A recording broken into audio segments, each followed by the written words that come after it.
સુરતના Khajod dumping site પર છેલ્લા 3 દિવસથી લાગેલી ભીષણ આગ પર આખરે ફાયર વિભાગે કાબુ મેળવ્યો છે। કચરાના વિશાળ જથ્થામાં લાગેલી આગને કારણે સમગ્ર વિસ્તારમાં ધુમાડાના ગોટે ગોટા છવાયા હતા। ત્યારે મનપા કમિશનર એમ નાગરાજ દ્વારા આ મામલે સત્તાવાર નિવેદન આપવામાં આવ્યું છે।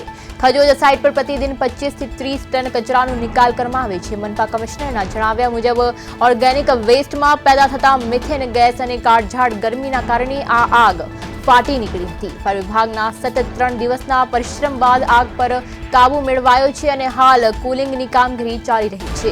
અગાઉ પણ અહીં આગની ઘટના બની હોવાથી જવાબદાર કોન્ટ્રાક્ટરને શોકોઝ નોટિસ ફટકારવામાં આવી છે।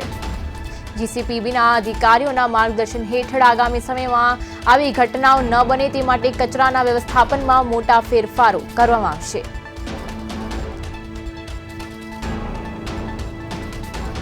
ખજોદ ડમ્પિંગ સાઇટ પર આગ લાગવાનો મામલો સામે આવ્યો છે। 3 દિવસ બાદ આગ પર કાબુ મેળવવામાં આવ્યો હતો। આગની ઘટના અંગે મ્યુનિસિપલ કમિશનરનું નિવેદન સામે આવ્યું છે। આ ઓર્ગેનિક વેસ્ટમાંથી મિથેન ગેસ નીકળતું હતું। આ લાગી આગ હતી। કમિશનર બેદરકારી બદલ કોન્ટ્રાક્ટરને ફટકારવામાં આવી છે શોકોઝ નોટિસ। ડમ્પિંગ સાઇટની આગ 3 દિવસે કાબૂમાં આવી છે। 3 દિવસની જહેમત બાદ ફાયર વિભાગને સફળતા મળી છે।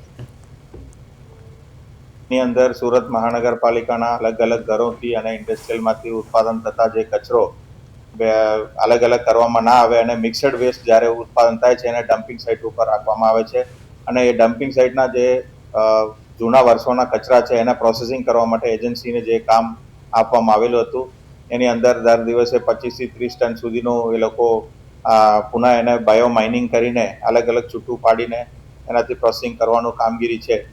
જે ડમ્પિંગ સાઇટ છે એની અંતર્ગત જે ઓર્ગેનિક વેસ્ટ છે એની અંદર મિથેન ગેસનું ઉત્પાદન આવે તો ઘણીવાર અત્યારે ટેમ્પરેચર વધી રહ્યું છે એના લીધે ક્યારેક આગની સંભાવના પણ રહે છે।